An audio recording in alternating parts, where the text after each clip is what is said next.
Bonjour Christelle. Bonjour Mélanie. Christelle, tu es psychologue. Oui. Ensemble, on va répondre aujourd'hui à la question d'Agathe. D'accord. Agathe, elle a 21 ans et elle a un gros dilemme, elle a un gros problème en ce moment. Elle nous écrit qu'elle n'arrête pas de penser à son ex toute la journée.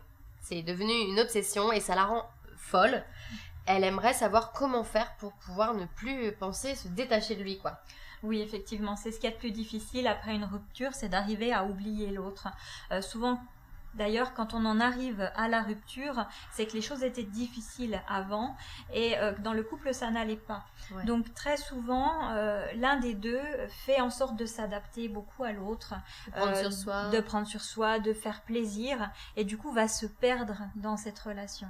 Et finalement, quand on arrive à la rupture, c'est très très douloureux parce qu'on ne se retrouve pas, on ne sait plus s'aimer, on ne sait plus prendre soin de soi, on ne sait plus faire qu'on aime, ce qu'on a envie de faire. Donc finalement, après la rupture, la meilleure manière de ne plus penser à son ex, c'est de prendre du temps pour soi, de faire des choses pour soi et de se retrouver, de réapprendre à s'aimer en fait. Voilà, faire des choses qu'on a envie, faire de nouvelles choses aussi, faire de nouvelles découvertes pour se changer les idées et puis pour réapprendre à vivre sans l'autre. Comment on peut arriver à faire le deuil d'une relation? Parce que c'est vrai que c'est difficile une rupture et c'est difficile d'oublier son ex parce qu'on a vécu plein de choses avec lui assez fortes.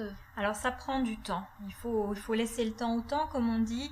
Il y a un deuil comme vous l'avez dit et un deuil ça prend plusieurs mois. Donc selon le temps que vous avez passé avec cette personne, ça sera plus ou moins long et puis selon aussi ce que vous devez réapprendre à vivre tous les jours, si vous avez dû changer de lieu d'habitation aussi, voilà, c'est des repères à retrouver.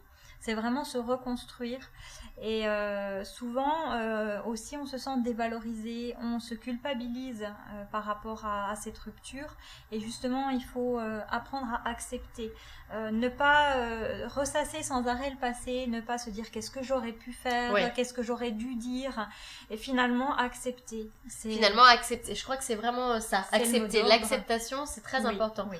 Ne pas refaire l'histoire avec des cycles, comme on dit, on aurait pu faire beaucoup de choses et finalement c'est fait, donc l'accepter et aller de l'avant. Voilà, accepter, c'est se déculpabiliser, c'est de nouveau se donner de la valeur pour soi et puis pour les autres également. Est-ce que c'est important d'être entouré à ce moment-là, de voir des amis, du monde? Ça sera beaucoup plus facile effectivement si on est entouré.